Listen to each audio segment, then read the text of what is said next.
Ask a rock. Would you like to hear a good story? Ask a rock. Big or small, sharp or round, each rock you see has a tale to tell about how the land around it has been shaped for millions or even billions of years. Just as detectives use clues to figure out how something happened, geologists use rocks to understand how natural forces change our planet.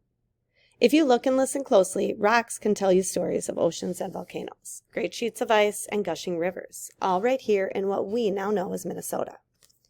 Rocks are made up of minerals. Minerals are made up of molecules that line up in regular arrangements called crystalline structure. How a rock looks depends on the kinds and amounts of minerals in it. A rock's size, shape, and location can give clues about what has happened to it over time. 3 rocks picked from the same field can have widely different stories. One could have formed on an ancient shore when dinosaurs roamed the earth. Another formed when Minnesota had volcanoes. A third rock formed miles underground under high temperatures and pressure from megatons of other rock. A glacier moving across the land more than 12,000 years ago carried all 3 rocks to this place. Let's listen to the stories of a dozen of Minnesota's most famous rocks. Gneiss. Morton gneiss, pronounced nice, is among the oldest rocks in the world. It formed underground about 3.6 billion years ago when a rock called granite was baked, squeezed, and cooled into a rock called gneiss. Gneiss contains stripes of mineral crystals that lined up under heat and pressure of other rocks. You can see bedrock outcrops of gneiss in the Minnesota River Valley. In other places, you might find gneiss pebbles that glaciers broke off these outcrops and carried away. Gneiss is often quarried, removed from the ground in blocks. It is used to construct buildings and monuments. When polished, its swirling pink and black mineral layers make a beautiful stone, sometimes called rainbow granite.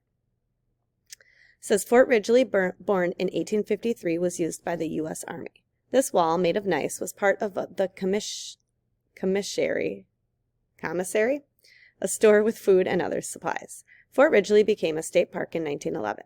In the 1930s, workers in the Civilian Conservation Corps repaired the old commissary using locally quarried blocks of gneiss. Greenstone. If you look at greenstone just right, it really does look green. Originally, greenstone started as molten rock. When molten rock erupts from a volcano and flows above ground, it is called lava. Lava flowed over islands in the ancient seas that covered what is now northern Minnesota. It cooled quickly, hardening into a rock called basalt. The Earth's crust shifted and forced the basalt deep underground. There, about 2.7 billion years ago, heat and pressure caused new green minerals to form, turning basalt into greenstone. You can see greenstone at Sudan Underground Mine State Park. Fun fact, greenstone can contain valuable metals such as copper, zinc, and gold.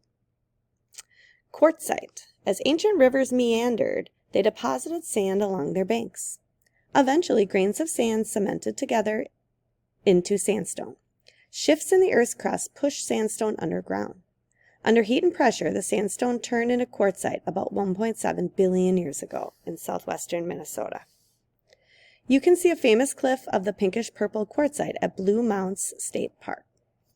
Fun fact, the pink color of Minnesota's quartzite comes from small amounts of iron. Some people think the color makes quartzite look like a chunk of ham. Iron formation. Red and black mottled or layered rocks make up Minnesota's iron formations. They formed about 2.7 billion years ago on what later became known as the Vermilion Iron Range. On the Mesabi and Kayana ranges, they formed about 1.8 billion years ago.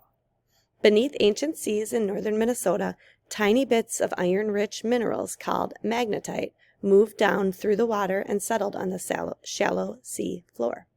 Layers and layers of minerals built up and stuck together, forming mud. Later, the mud hardened into rock. People use iron to make steel. Miners dig the rock called iron ore. Workers load the iron ore onto trains.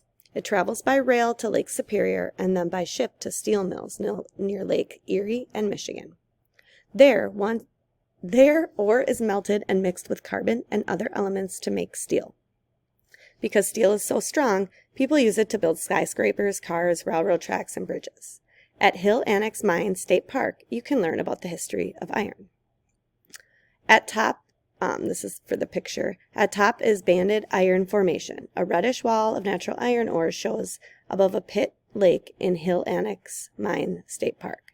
The mine produced 63 million tons of iron ore. Taconite. More than 1 billion years ago, ancient seawater flooded the upper part of the iron formation, washed away the mineral silica, and turned magnetite into rust-colored minerals called hematite and goethite. The iron-rich rock is called natural ore. Miners dug the natural ore until it was almost gone. Then they mined the much harder taconite, which had less iron. To make taconite worth mining, workers crush it into powder. They use magnets to separate the iron-rich powder. Next, they mix clay and limestone with the powder, shape the mixture into balls, cook them into hard pellets, and ship the pellets to steel-making mills. Fun fact, Minnesota and Michigan are the only 2 states where iron is mined. And large amounts of taconite are mined and later crushed to obtain iron ore. An electric shovel above loads taconite into a giant dump truck, which can hold 240 tons of taconite. Schist. Layers of cemented mud form a rock called mudstone or shale. Mudstone exposed to heat and pressure forms a rock called schist. Mica schist contains layers of flaky, shiny mineral called mica. When broken, it splits parallel to the mica sheets. The mica schist in central and northern Minnesota formed more than 1.6 billion years ago. Fun fact, schist gets its name from the Greek word for separated or divided. Granite. This rock typically formed as large bodies of molten rock rose beneath mountains in central Minnesota more than 1 billion years ago. Granite comes in lots of different color combinations depending on the minerals it contains. Granite with lots of the potassium-rich version of the mineral feldspar looks salmon pink. Whiter granite has sodium or calcium-rich feldspar. People have long used granite to make buildings and monuments. Granite also makes sturdy steps and floors. Fun fact, the Minnesota History Center in St. Paul was built with granite from Rockville. Granite from Minnesota covers the walls and lobby inside the Statue of Liberty in New York. Gabbro. Like granite, gabbro formed when molten rock cooled slowly beneath the Earth's surface.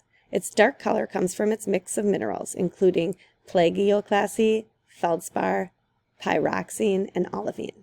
Look for 1.1 billion-year-old gabbro on the 600-foot high cliffs above the city of Duluth. Fun fact, gabbro gets its name from the Latin word for smooth or bare. Basalt. About 1.1 billion years ago, along what is now the north shore of Lake Superior, lava flowed from giant cracks in the ground. The hot liquid cooled into layers of basalt, similar to volcanic rock of Hawaii. Gooseberry Falls State Park is a great place to see massive amounts of dark gray basalt, worn smooth by centuries of rainwater and snowmelt rushing from the Sawtooth Mountains to Lake Superior. It says cobbles of basaltic rock sit above a bedrock exposure of basalt. The cobbles eroded from bedrock have been rounded and smooth over many thousands of years by the movement of glaciers and waves. Fun fact, tiny holes in the basalt, some filled with minerals, are remnants of gas bubbles trapped in hot lava. The holes in Swiss cheese are formed a similar way. Egget. These beautiful hard rocks have bands of various colors.